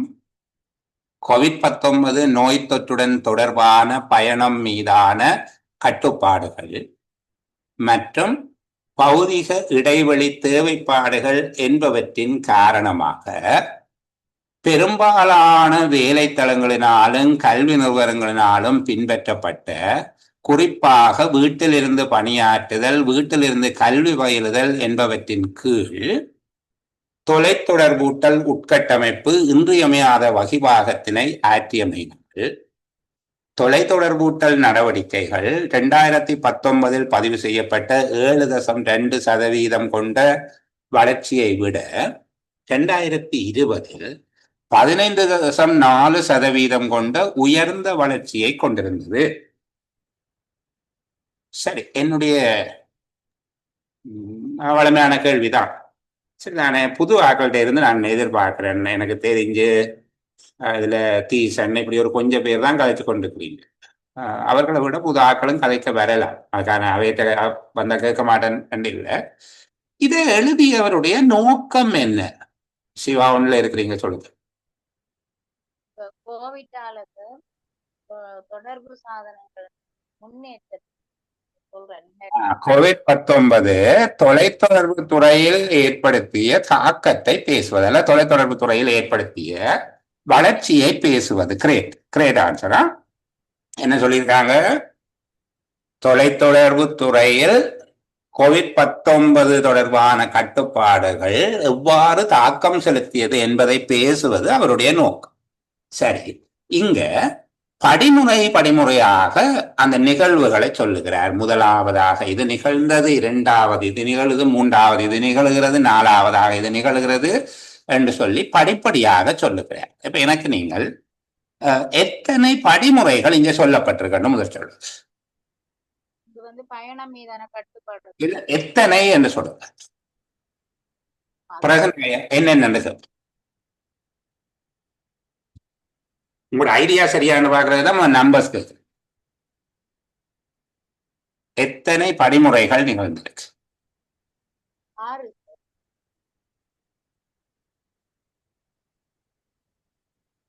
சரி, நீங்க படிமுறைகளை சொல்லி கொண்டு வாங்களேன். முதல் சொன்ன மாதிரி முதலாவது படிமுறை என்ன? பயணம் மீதான கட்டுப்பாடு.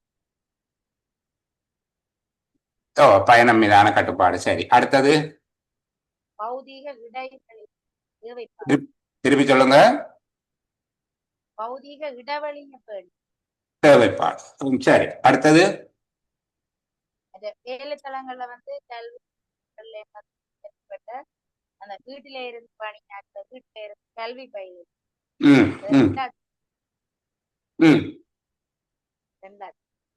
அது 2 தான். 2வது. சரி, அதுக்கு பிறகு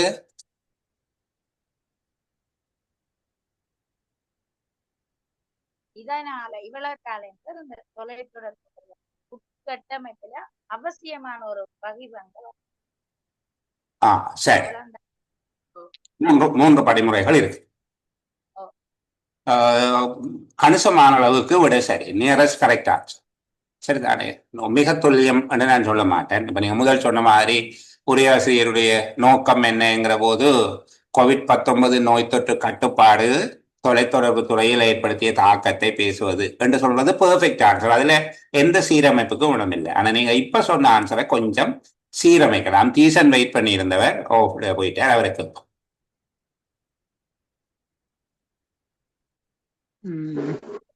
சரி, உங்களுக்கான நேரம். டீசன் கதைங்க. டீசன் கொஞ்சம் வெயிட் பண்ணுங்க. சியாவுல் ஹக் வந்திருக்காரு, அவருக்கு ஒரு வாய்ப்பு கொடுத்துட்டு உங்கள்கிட்ட வாங்கினா. ஓகே, சொல்லுங்க சார். இப்ப இதுல நாங்க இப்படி எடுக்க இயலாதான். 2025 தொலைத்தொடர்பு சாதனத்துல வளர்ச்சி இந்த COVID-19 தொற்று சொல்லி அந்த மாதிரி நாங்க யோசிக்க இயலாதான். COVID-19 திருப்பி கேளுங்க. உங்களோட கேள்வி என்னன்றது நான் புரிஞ்சு கொள்றதுக்காக. 2020 வளர்ச்சி வீதம் போட்டிருக்குதான் சார். 15% தொலைத்தொடர்பு சாதனங்களை வளர்ச்சி முந்தின ஆண்டை விட. இதற்கு பிரதான காரணம் COVID-19 தொற்றுன்னு சொல்லி நாங்க அப்படி கருத்தெடுக்க இயலாதான். அதுதான் COVID-19 தொற்று தொடர்பான கட்டுப்பாடு. தொற்று என்பது அல்லது தொற்று வந்து அதை கட்டுப்படுத்துறதாலதான் வந்தாலும் சரி, அதான் விஷயம். அதைத்தான் அவங்க சொன்னாங்க. இது நோக்கம். நீங்க சொல்றது சாராம்சம், கருத்து. அவங்க இது ஏன் எழுதினவர் என்ன எழுதினவர் நான் கேட்கல. சரிதானே? இப்ப சிவா சொன்னதான் நீங்க சொல்றீங்க. அவங்க என்ன சொன்னாங்கன்னா, இதை ஏன் எழுதினவர் என்றால் COVID-19 தொலைத்தொடர்பு துறையின் வளர்ச்சியில எப்படி தாக்கம் செலுத்தினது என்பதை விளங்கப்படுத்துறதுக்காகத்தான் இதை எழுதுறேன். ஏன் எழுதினவர் என்ற கேள்விக்கு தான் பதில் நோக்கம் என்பது. என்ன எழுதினவர் என்பது சாராம்சம். அது நீங்க சொல்ற மாதிரி COVID-19 நோய் தொற்றின் பரவல் காரணமாக 2020 தொலைத்தொடர்பு துறை பெரும் வளர்ச்சி கண்டது என்பது சாராம்சம். நல்ல பதில். சரியா? இப்ப என்னுடைய கேள்வி சியாவுல் ஹக், இதுல படிமுறையாக நிகழ்வுகள் நிகழ்ந்தது சொல்லப்பட்டிருக்கு. எத்தனை படிமுறைகள் இங்க நிகழ்ந்தது என்று சொல்றீங்க. அவங்க சொன்னாங்க 3 படிமுறை இருக்குது என்று சொல்லி. இதை விட திருத்தம் இருக்குதா? அவருக்கு சொல்லுங்க. இல்ல சார், அதுதான் எனக்கும் வழங்குது படிமுறை. ஓகே, டீசன், உங்களுக்கு ஏதாவது திருத்தம் இருக்கா? அதே விஷயம் தான் சார். இந்த COVID-19 வந்து நாங்கள் பயணங்கள் கட்டுப்பாடுகள் மற்றும் பகுதி இடைவெளி தோட்டப்பாடு என்ற காரணத்தினால ஒவ்வொருத்தரும் வந்து வீட்டில இருந்து பணியாற்றுறது, வீட்டில இருந்து கல்வி பயில்ற என்ற காரணத்தினாலதான் அந்த தொடர்புட்டல் உட்கொண்டவை வந்து இவ்வளவு உயர்ந்த வளர்ச்சியை கொண்டிருக்கின்ற சொல்லுவாரு.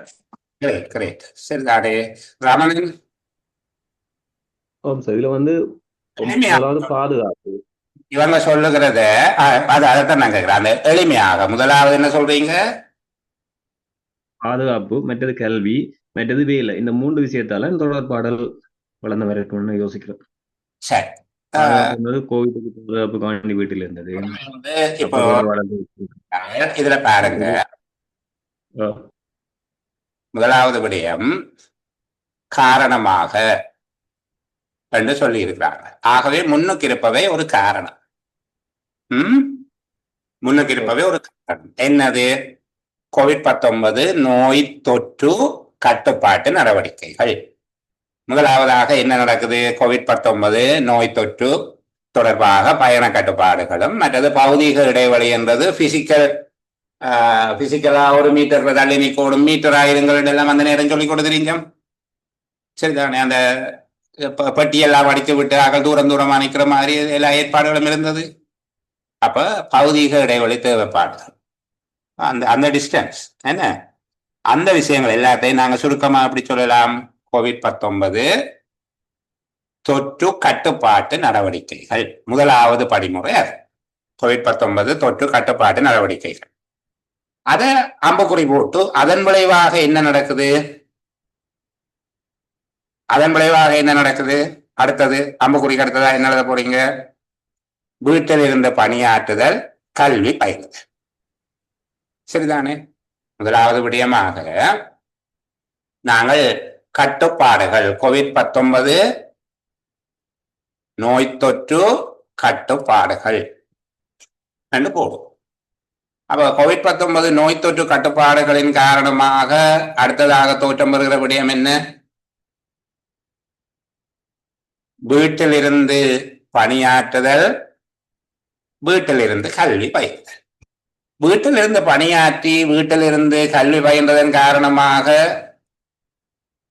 ஏற்படுகிற விளைவு என்ன? தொலைத்தொடர்பூட்டல் உட்கட்டமைப்புக்கான தேவை அதிகரிக்குது. எல்லாரும் அந்த நேரங்கள் ஓடி போய் என்ன நெட் கனெக்ஷன் எடுத்தோம் தானே, போன் ஒன்று புதுசா வாங்கினோம், சிம் வாங்கினோம், நெட் கனெக்ஷன் எடுத்தோம். அப்ப தொலைத்தொடர்புக்கான தேவை அதிகரிக்கிறது. தொலைத்தொடர்பு உட்கட்டமைப்பு, இன்ஃப்ராஸ்ட்ரக்சர், சரிதானே, இன்றியமையாத வகைபாகம் அங்கே ஆற்றியது. இதனால என்ன நடக்குது? அந்த ஆண்டுல தொலைத்தொடர்பு துறையினுடைய வளர்ச்சி அதிகரிக்குது. முதல் ஆண்டு 2019ஆம் ஆண்டு 7.2% வளர்ச்சியை கொண்டது. அதுக்கு பிறகு தொலைத்தொடர்பூட்டல் நடவடிக்கைகள் உயர்ந்த வளர்ச்சியை கொண்டிருந்தன. சரியா? அப்ப இங்க தேவை அதிகரித்து வளர்ச்சியை கொண்டிருந்தன என்று 3ஆக சொல்லி இருந்தாலும் குறையில். அதனால நான் சொன்னேன், இப்ப இது சீராக்கம் செய்ய முடியாத விடை என்பதாக அல்ல, ஒன்றை திருத்தி 4ஆக சொல்லலாம் என்பதால் தான் நீங்க சொன்ன விடைகள் தவறானவை அல்ல, சரியான விடைகள். அது முதலாவது COVID-19 நோய் தொற்று கட்டுப்பாட்டு நடவடிக்கைகள். இரண்டாவது, அதனால என்ன ஏற்படுகிறது? வீட்டில் இருந்து பணியாற்றுதல், வீட்டில் இருந்து கல்வி பயிலுதல். அப்ப வீட்டில் இருந்து வேலை, வீட்டில் இருந்து படி. மூன்றாவது, தொலைத்தொடர்பு உட்கட்டமைப்பு சேவைகளுக்கான தேவைகள் அதிகரிக்குது. அதன் காரணமாக தொலைத்தொடர்பு உட்கட்டமைப்புக்கான தேவை அதிகரிக்குது. இன்றியமையாத வகைபாகத்தினை ஆற்றியது என்பது அவற்றுக்கான கேள்வி அதிகரிக்குது, டிமாண்ட். சரிதானே? கேள்வி அதிகரிக்கிறது. நான்காவது, 2020 உயர்ந்த வளர்ச்சி பதிவு செய்யப்படுகிறது. உயர்ந்த அளவில் தொலைத்தொடர்பு துறை வளர்ச்சி அடைகிறது. அப்போ முதலாவது உரைப்பகுதியை விட நீங்கள் இந்த உரைப்பகுதியை விளங்கிக் கொள்ளுகிற போது வேறு விதமான ஒரு திறனுக்குள்ள வந்துட்டீங்க. நான் கனகாலம் ரீஃப்ரெஷ் பண்ணாம இருந்ததால எங்களுக்கு ஒரு சின்ன ஒரு தூசு தட்ட வேண்டி இருந்தது. இப்ப 2வது அழகா பெருமளவுக்கு எல்லாருமே சரியான பதில் சொல்லியிருக்கீங்க. என்ன சொன்னாலும் நான் திருத்துவேன், அது வேற. சரிதான்? நீங்க என்ன சொன்னீங்கன்னாலும் நான் திருத்துவேன். அப்ப இந்த உரையாசிரியர் இங்கு சொல்லி இருக்கிற பிரதானமான கருத்து என்ன? COVID-19 நோய் தொற்று கட்டுப்பாடு காரணமாக தோன்றிய நிலைமைகளினால் என்று சொன்னா கூட பரவாயில்லை. வீட்டிலிருந்து பணியாற்றுதல், கல்வி பயிலுதல் போன்றவை காரணமாக என்று சொன்னாலும் பரவாயில்லை. என்ன நிலை காரணமாக தொலைத்தொடர்பு துறைக்கான தேவை அதிகரித்து அந்த துறையில வளர்ச்சி ஏற்பட்டது. இதுதான் அவர் சொல்ல வருகிற பிரதானமான விடை. சரியா? இப்படி ஒரு கேள்வி வந்தால் ஞாபகம் வைத்துக் கொள்ளுங்க. இப்படி ஒரு உரைப்பகுதியை தந்து அதனுடைய சாராம்சத்தை ஒரு தனி வாக்கியத்தில் எழுதுங்கள் என்பதாக உங்கள்கிட்ட ஒரு கேள்வியை கேட்பார்களாக இருந்தால், உங்களோட தனி வாக்கியம் ஆகக்கூடியது ஒரு 13 சொற்களுக்குள்ளே இருக்கிறது நல்லது. தவிர்க்க முடியாம ஒரு 15 சொல்லுக்கு போகலாம். ஆனால் ஒரு 13, 9 தொடக்கம் 13, SLAஸுக்கு 9 தொடக்கம் 13 என்று சொல்லித்தான் அவர்கள் மார்க்கிங் ஸ்கீம்ல சொல்லியிருக்கு. சரி, அது வெவ்வேறு பலவாளர்கள் வெவ்வேறு விதமாக இல்லை, நீங்கள் இயன்ற வரை சுருக்க சொல்லித்தானே சொல்லி இருக்குது என்ற வெவ்வேறு விளக்கங்கள் சொல்லுகிறார்கள். எனக்கு அவர்கள் இந்த விளக்கத்துக்கு விளக்கம் சொல்றது என்னுடைய வேலை அல்ல. ஆனால் புள்ளியிட திட்டங்கள்ல 9 தொடக்கம் 13 சொற்கள் என்று சொல்லியிருக்கிறேன். நீங்கள் மாகாண பரிச்சயங்கள் அடிப்படையில் ஒரு 15 சொல்லுக்குள்ள எழுதக்கூடியதாக இருக்க வேணும். அப்போ எல்லா விடயங்களையும் விவரிக்கிறதை தவிர்க்க வேணும். மற்றது சில விடயங்களை ஒன்றாக சேர்த்து ஒரு வார்த்தையில் இப்ப பாருங்க, COVID-19 நோய் தொற்றுடன் தொடர்பான பயணம் மீதான கட்டுப்பாடுகள் மற்றும் பகுதியில் இடைவெளி தேவைப்பாடுகள், இவ்வளவு விஷயத்தையும் COVID-19 கட்டுப்பாடுகள் ரெண்டு போடுது. சரிதானே? COVID-19 கட்டுப்பாடுகள் காரணமாக வீட்டிலிருந்து பணியாற்றுதல் கல்வி பயிலுதல் தோட்டம் பெற்று தொலைத்தொடர்பு துறைக்கான தேவை அதிகரிக்க அத்துறை உயர்ந்த வளர்ச்சி அடைந்தது.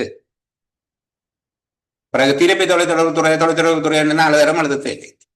சரிதானே? தொலைத்தொடர்பு துறைக்கான தேவை அதிகரிக்க அத்துறை உயர்ந்த வளர்ச்சி அடைந்தது என்பதாக எழுதி கொண்டா சரி. எல்லா பொருளும் அதுக்குள்ள வந்துட்டு 4 படிமுறைகளும் வந்துட்டு. கட்டுப்பாடு, வீட்டில் இருந்து பணியாற்றுதலும் கல்வி பயிலுதலும், தொலைத்தொடர்பு கட்டமைப்புகளுக்கான தேவை அதிகரிக்கிறது, அந்த துறை வளர்ச்சி அடைகிறது என்கிற 4 படிமுறைகளையும் உள்ளடக்கியதாக அந்த விட வந்து சேர்ந்துட்டு. சில ஒரு உடைப்பகுதியை தந்துட்டு இதை எழுதிய உரையாசிரியருடைய நோக்கம் என்ன என்று கேட்டால், COVID-19 நோய் பரவல் அல்ல நோய் கட்டுப்பாட்டு நடவடிக்கைகள் தொலைத்தொடர்பு துறையின் வளர்ச்சிக்கு பங்காற்றிய விதத்தை விவரிப்பது. எப்படி பங்காற்றி இருக்கு என்று விவரிக்கிறது தான் அவர் எழுதின நோக்கம். சாராம்சம் வேறு, நோக்கம் வேறு. நோக்கம் என்று கேட்டால் ஏன் இந்த பந்தியை எழுதினவர் என்பது மறைமுகமான கேள்வி. COVID-19 நோய் தொற்று பரவல் காரணமாக தொலைத்தொடர்பு துறை எவ்வாறு வளர்ச்சி அடைந்தது என்பதை விவரிப்பதுதான் அவருடைய நோக்கமாக இருக்கு. விளங்குதா? பிரயோசனமா இருக்கா? என்னப்பா விளங்குதா கலைக்கிறது? ஓம் சார் விளங்குது. நாங்கள் அடுத்த பகுதிக்கு போவோம். சரியா?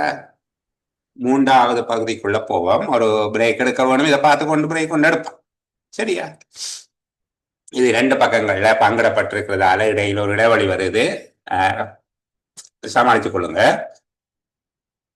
இது ஒரு வாசிப்பமே. மரபு ரீதியான விற்பனைகளில் தங்கியிருந்த பல வணிகர்கள் இணையவழி விற்பனை தளங்களை தேர்ந்தெடுத்தனர். அதேவேளை வாடிக்கையாளர்களும் இணையவழி கொள்வனவுகளை நாடி விரைவாக நகர்ந்தனர். முடக்கலுடன் COVID-19 துரித பரவலை தடுப்பதற்கு பொதுமக்களின் பயணங்கள் கட்டுப்படுத்தப்பட்டதனால், வெளியிடங்களுக்கு செல்வது கட்டுப்படுத்தப்பட்டதனால் இணையவழி கொள்வனவுகளுக்கு மக்கள் அதிக அளவில் மாறிக்கொண்டனர். மேலும் நோய் தொற்று பரவல் அச்சத்தினை கருத்திற்கொண்டு பௌதீக ரீதியாக பணத்தை பயன்படுத்தலில் குறைப்பொன்று காணப்பட்டதுடன் ஊக்கமிழந்திருந்ததுடன் இதன் காரணமாக இணையவழி கொடுக்கல் வாங்கல்களை நோக்கி நகரும் தன்மையும் காணப்பட்டது. திருப்பியும் வாசிக்கிறேன். மரபு ரீதியான விற்பனைகளில் தங்கியிருந்த பல வணிகர்கள் இணையவழி விற்பனை தளங்களை தேர்ந்தெடுத்தனர். அதேவேளை வாடிக்கையாளர்களும் இணையவழி கொள்வனவுகளை நாடி விரைவாக நகர்ந்தனர். முடக்கலுடன் COVID-19 துரித பரவலை தடுப்பதற்கு பொதுமக்களின் பயணங்கள் கட்டுப்படுத்தப்பட்டதனால், வெளியிடங்களுக்கு செல்வது கட்டுப்படுத்தப்பட்டதனால் இணையவழி கொள்வனவுகளுக்கு மக்கள் அதிக அளவில் மாறிக்கொண்டனர். மேலும் நோய் தொற்று பரவல் அச்சத்தினை கருத்தில் கொண்டு பௌதீக ரீதியாக பணத்தை பயன்படுத்தலில் குறைப்பொன்று காணப்பட்டதுடன் ஊக்கமிழந்திருந்ததுடன் இதன் காரணமாக இணையவழி கொடுக்கல் வாங்கல்களை நோக்கி நகரும் தன்மையும் காணப்பட்டது. சரி, என்னோட வடமையான கேள்வி, ஏன் எழுதின? யார் சொல்ல போகிறார்கள்? அல்லது நான் ஒரு ஆளை செலக்ட் பண்ணி கேட்போம். சந்திரமதி கதை ஏன் எழுதுக?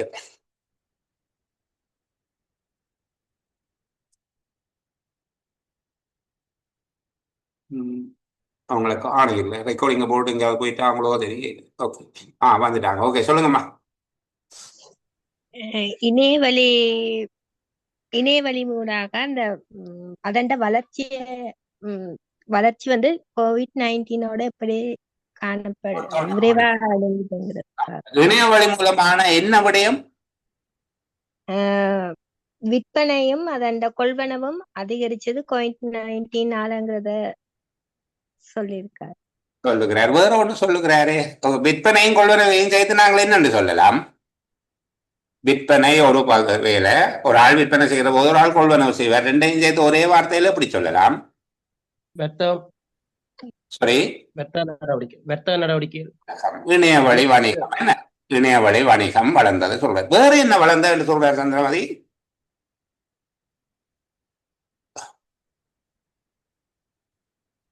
வேற ஒரு விடயம் வளர்ந்ததுன்னு சொல்றாரு, அப்படி இல்லையா?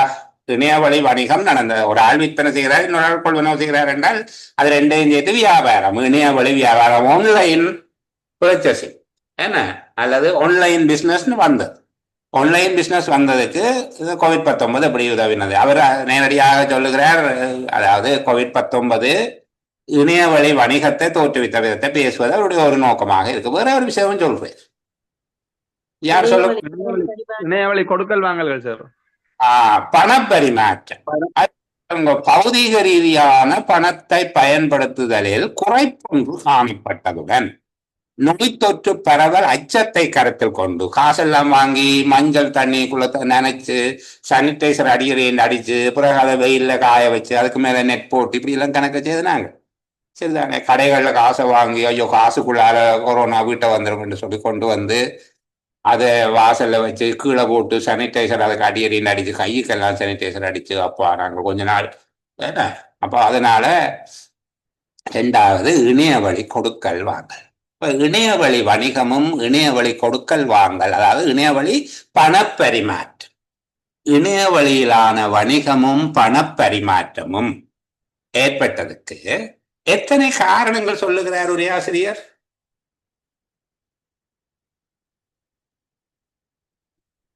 எத்தனை காரணங்கள் சொல்லுகிறார்? பிரதானமாக எத்தனை காரணங்கள் சொல்லுகிறார்?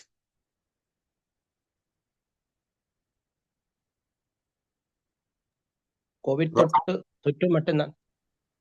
சாரி, கோவிட் தொற்று தான் காரணம். அதால இணையவழி கோவிட் கட்டுப்பாடும் தொற்று அச்சமும் காரணம் என்று சொல்லுகிறார். ரெண்டு, ஒன்று மக்கள் மீது திணிக்கப்பட்ட விடயம் கட்டுப்பாடுங்கிறது அவர்கள் மீது கொண்டு வரப்பட்டது. அடுத்தது மக்கள் தாங்களாகவே அச்சமடைந்தார்கள். இந்த இரண்டாவது விடயத்துக்கு உண்மையாக அச்சம்தான் காரணம் சொல்றார். இது பௌதிக ரீதியாக பணத்தை பயன்படுத்துவது இல்லாம போய் பிசிக்கல் கரன்சி என்ன அதை கையாள எடுத்து பாவிக்கிறதுல ஒரு மக்களுக்கு ஒரு பயம் ஒன்று இருந்தது. அப்ப தொற்று கட்டுப்பாடுகளும் அச்சமும், COVID-19 தொற்று கட்டுப்பாடுகள் அச்சம் காரணமாக இணைய வழி வணிகமும் பணப்பரிமாற்றமும் வளர்ச்சி அடைந்தது. இணைய வழியிலான வணிகம் மற்றும் பணப்பரிமாற்றம் வளர்ச்சி அடைந்தது. இதுதான் ஒரு ஆசிரியர் சொல்ல வருகிற பிரதானமான செய்தி. இப்ப பிள்ளைகளுக்கு விளங்குதா? ஒரு உரைப்பகுதியை வாசிக்கிற போது நாங்கள் கேட்க வேண்டிய பிரதானமான கேள்வி என்ன என்றால், எப்பவுமே சரியான மைய கருத்துக்கு போறதுக்கு அதனுடைய பிரதானமான கருத்தை கண்டுபிடிக்கிறதுக்கு நாங்கள் கேட்கிற முதலாவது கேள்வி, இது எழுதினவர் ஏன் எழுதினார் என்று கேட்கவர். இது எழுதிய நபர் என்ன நோக்கத்துக்காக எழுதுகிறேன் என்று கேள்வி. அவருடைய நோக்கம் எங்களுக்கு பிடிபட்டது என்றால், அடுத்ததாக சரி அவர் தன்னுடைய நோக்கத்தை இங்க எப்படி விவரிக்கிறார், என்ன சொல்ல வர்றார், ஏன் சொல்றார் என்று தெரிஞ்சால் அடுத்த என்ன சொல்றார். சரியா? அப்ப இந்த COVID-19 பரவலை தடுப்பதற்கான கட்டுப்பாடுதான் இதை செய்தது என்றது மேல சொன்ன விடயத்தை இந்த மரபு ரீதியான விற்பனைகளில் தங்கியிருந்த பல வணிகர்கள் இணைய வழி விற்பனை தளங்களை தேர்ந்தெடுக்கிறார்கள். அதாவது ட்ரெடிஷனல் பிசினஸ்ல இருந்த ஆட்கள் என்ன செய்யறாங்க, ஆன்லைன் பிசினஸுக்கு மாறுறாங்க. அதே வேளை வாடிக்கையாளர்களும் இணைய வழி கொள்வனவுகளை நாடி விரைவாக நகர்ந்தனர். இதே விடயத்தை திருப்பி விளங்கப்படுத்தி சொல்லுது. முடக்கலுடன் COVID-19 துரித பரவலை தடுப்பதற்கு பொதுமக்களின் பயணங்கள் கட்டுப்படுத்தப்பட்டதனால், வெளியிடங்களுக்கு செல்வது கட்டுப்படுத்தப்பட்டதனால் இணைய வழி கொள்வனவுகளுக்கு மக்கள் அதிக அளவில் மாறிக்கொண்டனர். அங்க மேல சொல்லப்பட்டது திருப்பி என்ன காரணம் என்று பிறகுதான் வழங்கப்படுது. நலவு ரீதியான விற்பனை செய்த வணிகர்கள் இணைய வழி விற்பனைக்கு போகிறார்கள், மக்கள் இணைய வழி கொள்வனவுகளுக்கு போகிறார்கள். அப்ப இணைய வழி வணிகம் என்கிற வார்த்தையை கீழே கொண்டு வர முடக்கலோடு COVID-19 பரவலை தடுப்பதற்கு மக்களுடைய பயணங்கள் கட்டுப்படுத்தப்பட்டிருக்குது. வெளியிடங்களுக்கு போறது கட்டுப்பாடா போயிட்டு மக்கள் இணைய வழி கொள்வனவுகளுக்கு அதிக அளவில் மாறினார். மேலும் என்று சொல்லிக்கதான் எங்களுக்கு தெரியுது புதுசா ஒரு கதையை சொல்ல போகுது. சரிதானே? நான் முதலாவது உரைப்பகுதியிலே உங்களுக்கு அந்த இந்தியா தொடர்பாக சொல்லுகிற போது என்ன இதனை விட என்ற ஒரு வார்த்தையை கீறி காட்டினார். அப்ப மேலும் இதனை விட அப்படின்னு சொல்லுகிற போது அப்ப வேறொரு செக்டருக்கு போறாரு, அவர் வேறொரு ஏரியாவுக்கு போறாருன்னு விளங்கணும். மேலும் அப்ப முதலாவது அவர் சொல்லி போட்டார் ஆன்லைன் பிசினஸ். COVID-19 பரவலால ஆன்லைன் பிசினஸ் வந்தது. மேலும் அப்ப இன்னொரு ஏரியாவுக்கு போகும். என்ன சொல்றார்? நோய் தொற்று பரவல் அச்சத்தினை கருத்தில் கொண்டு அப்ப முதலாவது கட்டுப்பாடு இங்க பயம். COVID-19 கட்டுப்பாடுகளும் அச்சமும், இது இரண்டாவது விஷயம் அச்சம் காரணமாக கருத்தில் கொண்டு பௌதிக ரீதியான பணத்தை பயன்படுத்தலில் குறைப்பொன்று காணப்பட்டு, பௌதிக ரீதியாக பணத்தை கையாளுவதில் திடீரென்று ஒரு குறை ஒன்று தோன்றியது. ஊக்கம் இழந்திருந்ததுடன் அதுல மக்களுக்கு ஆர்வம் இல்லை அப்படி பயன்படுத்துறது. இதன் காரணமாக இணைய வழி கொடுக்கல் வாங்கல்களை நோக்கி நகரும் தன்மையும் காணப்பட்டது.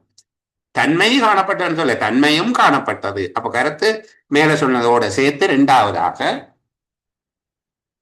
இணைய வழி பணப்பரிமாற்றம். அப்ப நாங்கள் பொதுவான சொல்லாக இணைய வழி என்பதை எடுத்துக்கொண்டோம்னா இணைய வழி வணிகம் மற்றும் பணப்பரிமாற்றம். எப்படி என்ன காரணத்தால் வருகிறது?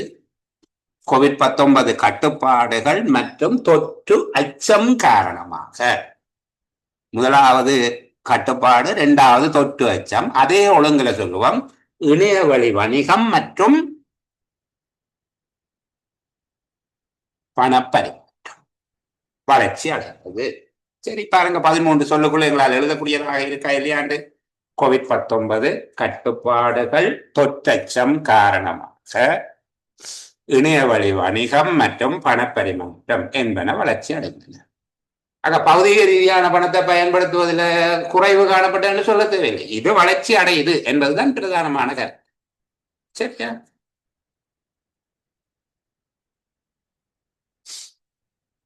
சரி, அப்ப இந்த அளவோட ஒரு சின்ன பிரேக் கொண்டு எடுத்துக்கோ.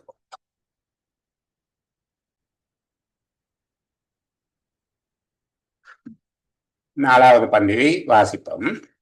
2016 மொத்த தேசிய பால் உற்பத்தி 16.9% பால்மா இறக்குமதி வீழ்ச்சிக்கு எதிராக 319.8 மில்லியன் லீட்டர்களுக்கு அதிகரித்திருந்தது. 2019 ஆண்டளவில் பால் உற்பத்தியில் தன்னிறைவு அடைந்து கொள்வதற்கு அரசாங்கத்தின் முயற்சிகளும் இறக்குமதி செய்யப்பட்ட பால்மா நுகர்வுக்கு ஏற்ற மட்டத்தில் இல்லை என்று நுகர்வோர் மத்தியில் நிலவிய நம்பிக்கையற்ற தன்மையுமே காரணங்களாகும். இது நுகர்வோர் கேள்வியை உள்நாட்டு பால்மாவுக்கும் திரவ பாலுக்கும் சார்பாக மாற்றியது. திருப்பி வாசிக்கிறேன். 2016 மொத்த தேசிய பால் உற்பத்தி 16.9% பால்மா இறக்குமதி வீழ்ச்சிக்கு எதிராக 319.8 மில்லியன் லீட்டர்களுக்கு அதிகரித்திருந்தது. 2019 ஆண்டளவில் பால் உற்பத்தியில் தன்னிறைவு அடைந்து கொள்வதற்கு அரசாங்கத்தின் முயற்சிகளும் இறக்குமதி செய்யப்பட்ட பால்மா நுகர்வுக்கு ஏற்ற மட்டத்தில் இல்லை என்று நுகர்வோர் மத்தியில் நிலவிய நம்பிக்கையற்ற தன்மையுமே காரணங்களாகும்.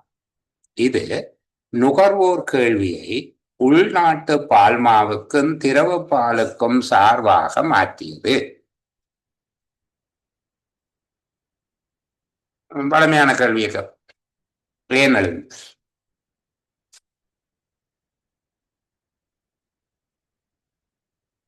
இதை எழுதியவருடைய நோக்கம் என்ன?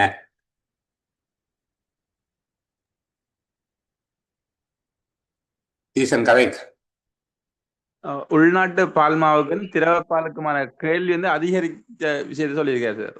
என்னதுக்காக அதிகரிச்சிருக்கண்டு? 2010 எப்ப இது நடந்திருக்குது? 2019 2019 நடந்திருக்கு. அந்த நீங்க சொல்லுகிற நிகழ்வு உள்நாட்டு பால்மாவுக்கும் திரவ பாலுக்கும் சார்பாக மாறியது என்கிற விடயம் நடந்தது 2019 நடந்திருக்கு. சரி, பாப்போம் வேற யாராவது பதில் சொல்ல வந்தா. ஈசனுடைய பதில்ல எனக்கு முழுமையாக திருப்தி இல்லை, கணிசமான அளவுக்கு சரியான பதில். திருத்தலாம், திருத்துறது கிடம் இருக்கு. வேற யாராவது?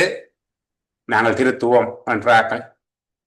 இல்லைன்னா நான் கூப்பிட்டு பண்வேரோடும் செய்யலாம். சரி, சியாவுல் காக்கு ஓகே கதை சார். ஈசன் அந்த விடைக்கு மேலதிகமாக சார், இறக்குமதி செய்யப்பட்ட பால்மாவோட நம்பிக்கையற்று போன தன்மை தான் அதுவும் ஒரு காரணம். நிகழ்மாற்றம் என்ன? இங்கு உரையாசிரியர் காட்டுகிற மாற்றம் என்ன?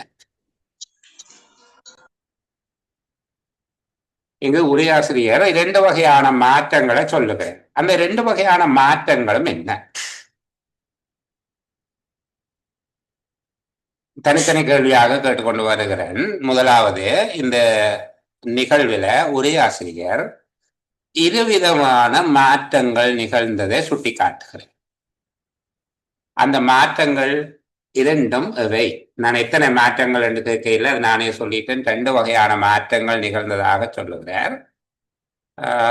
ஜனா கதைங்க தான் வந்திருக்கிறீங்கன்னு நினைக்கிறேன். வகுப்புக்கு ஜனாட்ட கேட்போம், சொல்லுங்க.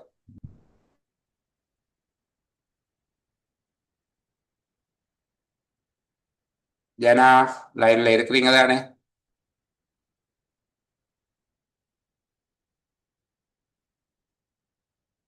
சரி, அவங்க ரெக்கார்டிங்க போய் போயிட்டாங்க போல இருக்கு. பரவாயில்ல, பார்ப்போம். அடுத்தது லோகா. பால் உற்பத்தியில தன்னிறைவடைஞ்சிட்டு உள்நாட்டு, மற்றது அந்த நுகர்வோருக்கு நம்பிக்கை பெற்ற தன்மை, 2 தானே. 2 மாற்றங்களை சொல்லுகிறேன். இது எப்ப நிகழ்ந்தது? இந்த மாற்றங்கள் எப்போது நிகழ்ந்தது என்று சொல்லுகிறேன். இது நிகழ்ந்த காலப்பகுதி எப்போது? 2019. சரி, நான் ரோஹானுக்கு கேட்போம். ரோஹான் சொல்லுங்க. இங்க 2 வகையான மாற்றங்கள் நிகழ்ந்ததுன்னு சொல்லப்பட்டிருக்குது. அதுல லோகா 2 மாற்றங்கள் சொன்னாங்க. அவங்களோட ஒத்து போறீங்களா அல்லது வேற விடைகள் சொல்ல போறீங்களா? இறக்குமதி வீழ்ச்சி அடைகிறதுக்கு சார் ஒரு காரணம் இருந்திருக்கும். இல்ல, அதான் நிகழ்ந்த மாற்றங்கள் என்ன, அதுக்கு பிறகு காரணத்தை கேட்கிறேன். மாற்றங்கள் சொல்லுங்க.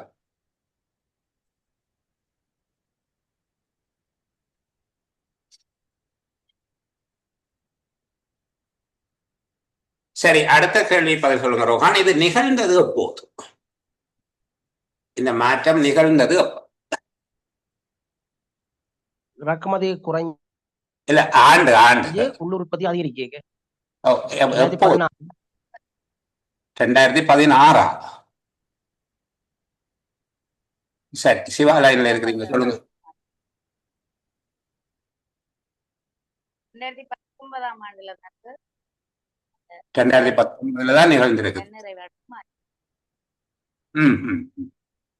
சரி, வேற விடைகள்? பாஸ்கரன். ஓகே, பாஸ்கரன் முதல் தடவையாக பேச வந்திருக்காரு. நாங்கள் அவரை கூப்பிடுவோம், ஊக்கப்படுத்துவோம். சொல்லுங்க. ஓம் சார், இது 2016 புள்ளி விவரம் வந்தீங்கன்னா 2019 தான் சொல்லியிருக்கேன் சார். அப்ப இது முதலாவது தொடக்கமே 2019 மொத்த தேசிய பால் உற்பத்தி தான் வேற நினைக்கிறேன் நான் ஃபுல்லா வாசிக்கும் போது. சரி, ஸ்டெனிஸ்லஸ் அவர்தான் இன்னைக்கு செஷன்ல முதலாவதாக இணைஞ்சது. நான் ஒன் பண்ற போதே இணைஞ்ச முதலாவதால் அவர் தான். சொல்லுங்க. 2016 சார் இறக்குமதி செய்யப்பட்ட பால்மா வந்து நுகர்வோர தேவையை பூர்த்தி செய்யக்கூடியதா இல்ல. அதால வந்து அரசாங்கத்துல முயற்சியும் நுகர்வோர் மத்தியில நிலவிய நம்பிக்கையற்ற தன்மையும் தான் இந்த 2019 வந்து பால்மா உற்பத்தியை அதிகரித்தது, உள்நாட்டு பால் உற்பத்தியை. Okay okay. தீசன் ஆம் சார். அதுல என்ன 2019 ஆண்டளவில் பால் உற்பத்தியில தன்னிறை அடைந்துள்ள அரசாங்க முயற்சிகள் செய்யப்பட்ட மட்டத்தில் இல்லை. அதாவது என்ன சொல்லியிருக்கிறார் சார், 2019 அரசாங்கத்தின் முயற்சிகள் அந்த இறக்குமதி செய்யப்பட்ட பால்மா நுகர்வோர்களுக்கு ஏற்ற மட்டத்தில் இல்லை என்று நுகர்வோர் மத்தியில வந்து நம்பிக்கை நிலவி இருக்குது. அந்த காரணங்களாலதான் அதுல இறக்குமதி அந்த இறக்குமதி வீழ்ச்சி அடைஞ்சு சொல்றாரு வேற. அப்ப 2016 படி தான் சார் இதுல சொல்லப்படுது. 2019 2016 சார் அந்த இது நடந்திருக்குது. 2016 என்னென்ன நடந்தது கண்டினியூவா பேசுங்க. ஓகே, 2016 என்ன நடந்தது? மொத்த தேசிய பால், அதாவது சார் இல்ல, எனக்கு சதவீதம் எல்லாம் வேணாம். நீங்க அங்க நிகழ்ந்த 2 நிகழ்வுகளையும் சுட்டி காட்டுங்க. நீங்க அழகா ஒரு லைனுக்கு வாரீங்க, அதுக்கு தான் கேட்கிறேன். சொல்லுங்க. என்னடா சார், 2016 பால்மா வந்து இறக்குமதி வீழ்ச்சி அடைஞ்சிருக்குது.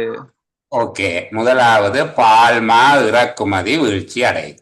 இது முதலாவது விடயம். அது 16.9% வீழ்ச்சி அடைஞ்சு அதெல்லாம் உங்களுக்கு வேணாம். பால்மா இறக்குமதி வீழ்ச்சி அடையுது. எப்ப நடக்குது? 2016 பால்மா இறக்குமதி வீழ்ச்சி அடையுது. வேற என்ன நடக்குது? சொல்லுங்க சார். 2019 வேற என்ன நடக்குது? 2016 319 பால் உள்ளூர் உற்பத்தி அதிகரிச்சிருக்கு. அதிகரித்திருந்தது. தேசிய பால் உற்பத்தி அதிகரித்திருந்தது. அது 319.8 மில்லியன் லிட்டர்கள். அதையெல்லாம் வேணாம். 2வது விடயம் தேசிய பால் உற்பத்தி அதிகரிக்குது. அப்ப முதலாவதாகவே நாங்கள் சொல்லுவோம் தேசிய பால் உற்பத்தி அதிகரிக்கிறது. 2வது இறக்குமதி வீழ்ச்சி அடையுது. பால்மாவினுடைய இறக்குமதி வீழ்ச்சி அடைகிறது. சரி, அப்ப இந்த 2 நிகழ்வுகளுக்கு உரையாசிரியர் காரணங்கள் சொல்லுகிறேன். எத்தனை காரணம் சொல்றேன்? 2. எத்தனை காரணம் சொல்றார் தீசன்? 2 காரணம். முதலாவது காரணம் என்ன?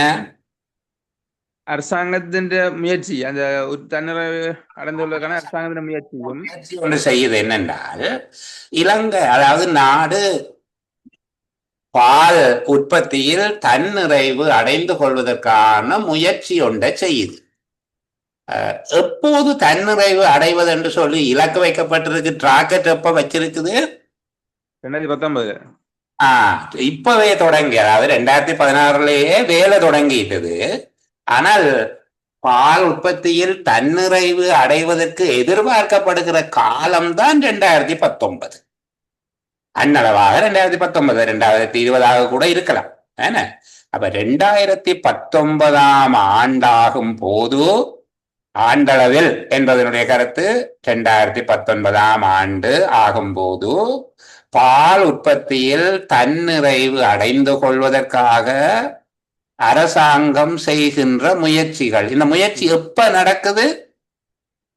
2016 நடக்குது. கிரேட். அப்ப முதலாவது பால் உற்பத்தியில் தன்னிறைவு அடைவதற்கு அரசாங்கம் மேற்கொள்ளுகிற முயற்சிகள். அதை கொஞ்சம் விளக்கமா சொல்லி இருக்கிறாங்க. 2019 ஆண்டளவில் பால் உற்பத்தியில் தன்னிறைவு அடைந்து கொள்வதற்கு. அது போடாவிட்டால் எங்களுக்கு அந்த குழப்பம் வந்திருக்காது. ஆனால் அவருக்கு கற்று எழுதியவருக்கு ஒரு நோக்கம் இருக்குது. அதை முழுமைப்பட எங்களுக்கு விளங்கப்படுத்துறது. அப்போ பால் உற்பத்தியில் தன்னிறைவு அடைந்து கொள்வதற்கான அரசாங்கத்தின் முயற்சிகள் ஒரு காரணம். 2வது காரணம் என்ன? இறக்குமதி செய்யப்பட்ட பால்மா நுகர்வுக்கு ஏற்ற மட்டத்தில் இல்லை என்றது. அதுல ஏதோ ஒரு வகையான ரசாயனம் கலக்கப்பட்டிருக்கிறது என்ற செய்திகள் அந்த காலத்துல உலாவின. நீங்க எல்லாம் ஞாபகத்துல வச்சிருப்பீங்கன்னு நினைக்கிறேன். 2வது இறக்குமதி செய்யப்பட்ட பால்மாவில ஏதோ உடலுக்கு ஒவ்வாத நச்சு பொருட்கள் இருக்குது. அந்த மாதிரி அது நுகர்வுக்கு ஏற்ற தரத்தில், மட்டம் என்றது அந்த கிரேட், அந்த லெவல், சரிதானே, அந்த மட்டத்தில் இல்லை என்று நுகர்வோரிடம் நிலவிய ஒரு நம்பிக்கையற்ற தன்மை. 2 காரணங்கள் இங்க இயங்கி இருக்கு. ஒன்று என்னண்டா, தேசிய பால் உற்பத்தி அதிகரித்ததுக்கு காரணம் பால் உற்பத்தியில் தன்னிறைவு அடைந்து கொள்வதற்கு அரசாங்கம் செய்த முயற்சி. பால்மா இறக்குமதி வீழ்ச்சி அடைஞ்சதுக்கு பங்களிப்பு செய்திருக்குது. இறக்குமதி பால்மா நுகர்வுக்கு ஏற்றது அல்ல என்று மக்கள்கிட்ட இருந்த நம்பிக்கை. அதாவது பால்மா மீதான நம்பிக்கை இனம். சரிதானே? திருப்பி இது நுகர்வோர் கேள்வியை உள்நாட்டு பால்மாவுக்கும் திரவ பாலுக்கும் சார்பாக மாற்றியது. அதாவது இறக்குமதி செய்யப்பட்ட பால்மா நுகர்வுக்கு ஏற்ற மட்டத்தில் இல்லை என்கிற செய்தி அந்த மக்களிடம் இருந்த இறக்குமதி பால்மா மீதான நம்பிக்கை இனம் காரணமாக பால் நுகர்பவர்கள் உள்நாட்டு பால்மாவுக்கும் அல்லது உள்ளூர் பாலுக்கும் தங்களை மாற்றிக்கொண்டனர். சரியா? நாங்கள் எவ்வளவு இந்த உரைப்பகுதியை அழகாக புரிந்து கொண்டோம். ஆரம்பத்தில் வாசிக்கிற போது எங்களுக்கு ஒரு பெரிய குழப்பம் இருந்தது. இது நடந்தது 2016 2019 என்கிறதுலேயே எங்களுக்கு ஒரு புரிதலற்ற தன்மை, ஒரு சின்ன குழப்பம் உண்டு இருந்து கொண்டுதான் இருந்தது. இப்ப பாருங்க, இப்ப கிளியரா என்ன?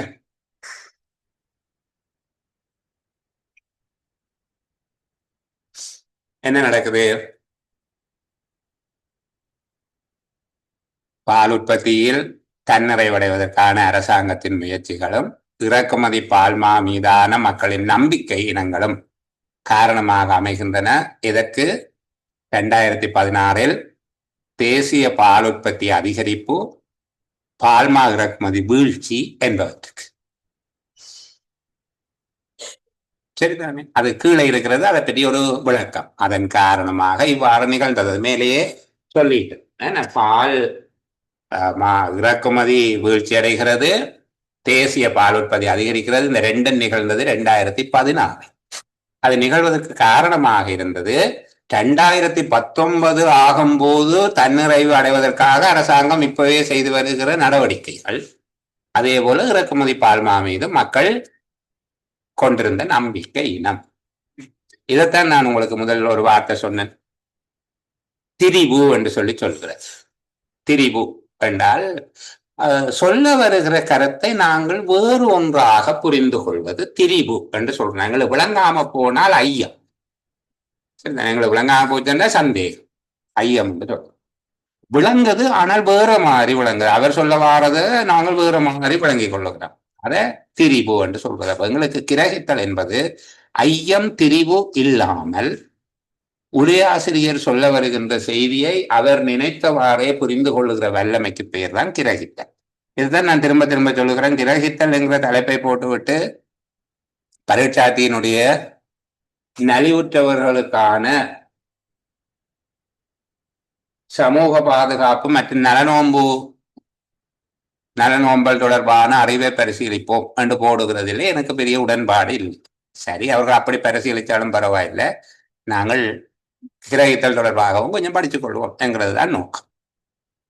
சரி, அப்போ இன்னைக்கு கொஞ்சம் நேரம் கூடத்தான் எடுத்திருக்கிறேன், ஆனால் நாங்கள் வாசிக்கிறதுக்கு பழகி இருக்கிறோம் என்று நினைக்கிறேன். சரி, அடுத்த வகை வினாவுக்கு நான் போகையில் நீங்கள் எழுதி கொண்டு வந்ததுக்கு பிறகு கதைச்சால் இன்னும் பிரயோசனமா இருக்கும் என்கிற அடிப்படையில் அடுத்த செஷன் ஒரு 10-15 நிமிஷம் கூட போவோம். 9:45 வரைக்கும் போகலாம்.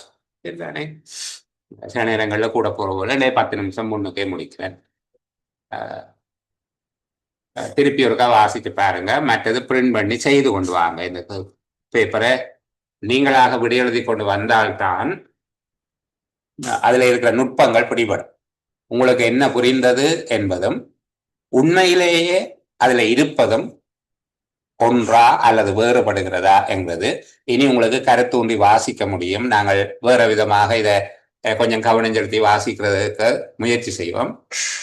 இவ்வளவையும் செய்து கொண்டு வாங்க. இது கீழே இருக்கிற இன்னும் 3 வகையான வினாக்கள் இருக்குது. எல்லாத்துக்கும் முடிய கேள்வியை நாங்கள் அடுத்த கிழமை கொஞ்சம் வேகமாக பார்த்து நிறைவு செய்யும்.